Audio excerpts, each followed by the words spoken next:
इसका क्या मीनिंग है। देखिए बेटा, ये multiplication of A vector with scalar.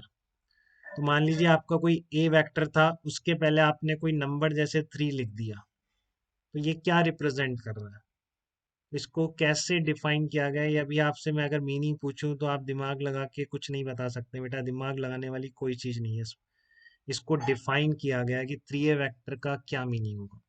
तो वो डेफिनेशन सुनिए आप। 3A vector is also represent a vector quantity. किसी भी वेक्टर के पहले अगर कोई स्केलर नंबर लिखा हुआ है तो that complete is a vector quantity. Let's say this vector is B vector. Let's say this vector मैंने क्या मान लिया, is equal to B vector. तो इस बी वेक्टर की क्या प्रॉपर्टीज होगी जो कि आपको इससे लग भी रही है कि if 3A vector is also a vector, let's say it is equal to B vector. तो ये B vector equal to 3A vector का मतलब है magnitude of B vector is equal to 3 times of magnitude of a vector। ठीक है, B vector equal to 3A vector. What, क्या properties बता रहा है बी वेक्टर के बारे में, कि magnitude of B vector is 3 times of magnitude of A vector and direction of, और क्या बता रहा है, and direction of B vector and A vector will be same. Direction of B vector and A vector will be same. तो ये पूरी line B vector equal to 3A vector का meaning है।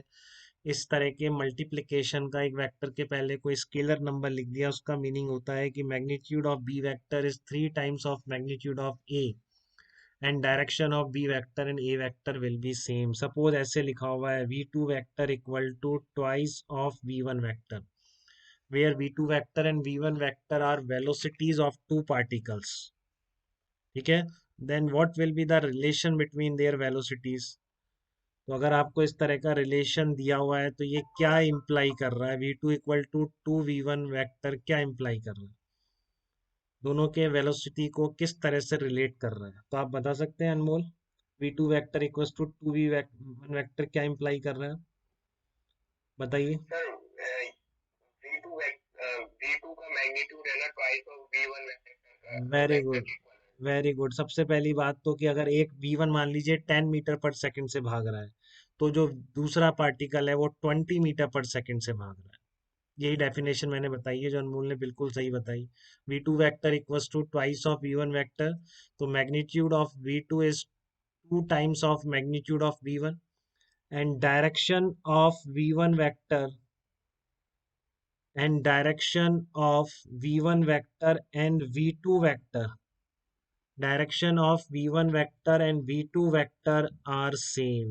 दोनों एक ही डायरेक्शन में भाग रहे हैं। बट एक इंपॉर्टेंट चीज, जनरल मीनिंग बता रहा हूँ, ध्यान से देखिए। B vector equals to n A vector, दो केस हैं बेटा, ये मैंने आपको केवल पॉजिटिव नंबर लिख रहा हूँ मैं। यहाँ अगर यहाँ पर ये स्केलर नंबर नेगेटिव हो गया, ठीक है, अगर मैंने इसकी जगह लिखा होता -2v1 वेक्टर, तो उस केस में दोनों वेक्टर्स v2 वेक्टर और v1 वेक्टर की डायरेक्शन एक दूसरे के अपोजिट हो जाती, मैग्नीट्यूड का रिलेशन स्टिल सेम रहता। there will be no difference in the relation between the magnitudes if I replace this scalar with a negative scalar quantity। जैसे मैंने यहाँ पे रखा -2, तो still magnitude of v2 is 2 times of magnitude of v1। But यहाँ पे negative क्या imply करेगा, direction of both vectors are opposite. तो वही मैं यहाँ पे लिख रहा हूँ कि n कोई आपका जनरल स्केलर है, ठीक है। तो अगर n ग्रेटर देन जीरो, तो ये क्या इंप्लाई करेगा, एक चीज तो हमेशा करेगा बेटा कि magnitude of b is always equal to n times of magnitude of a। ठीक है, इसमें तो कोई दिक्कत नहीं, magnitude of b is n times of magnitude of a। ठीक है, बट अगर n ग्रेटर देन जीरो होगा तो क्या आ जाएगा, डायरेक्शन सेम। ये यहाँ पे डिफरेंस आ जाता है पॉजिटिव और नेगेटिव स्केलर में। अगर n is greater than zero तो इसका मतलब direction same, n is less than zero तो इसका मतलब होगा डायरेक्शन जो होंगी अपोजिट हो जाएंगी।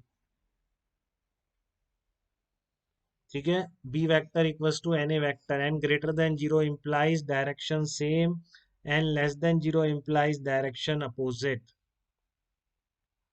ठीक है। मैग्नीट्यूड का रिलेशन वैसा की वैसा रहेगा, magnitude of b is equal to n times of magnitude of a. तो ये डेफिनेशन थी बेटा, आपको समझ में आ गया। अगर मैं बोलूँ आपसे दो फोर्सेस का रिलेशन, तो आप एक बार और बता दीजिए। मान लीजिए F1 vector equal to -5 F2 vector, तो आपको F1 वैक्टर और F2 वैक्टर के रिलेशन के बारे में क्या क्या पता पड़ता है? ठीक है, अमन आप बता सकते हैं बेटा, अनम्यूट हो रहा है आपका, देखिए। F1 vector equal to -5 F2 vector, what does it imply? Direction of, ध्यान से रखेंगे बेटा, एकदम बिल्कुल क्लियर कि आपका यहाँ पर कुछ स्केलर नंबर है। तो ये जो क्वांटिटी बनी है, this is also a vector quantity which is represented here by F1 vector. ठीक है। तो आप क्या बोलेंगे, magnitude of F1 is 5 times of magnitude of F2, ये होगा। अगर F2 100 न्यूटन है, तो F1 will be equal to 500 newton. Clear बेटा, एकदम कोई दिक्कत नहीं। ठीक है। And direction of F1 vector and F2 vector will be opposite to each other. ठीक है। सेकंड क्या निकल के आ रहा है, डायरेक्शन ऑफ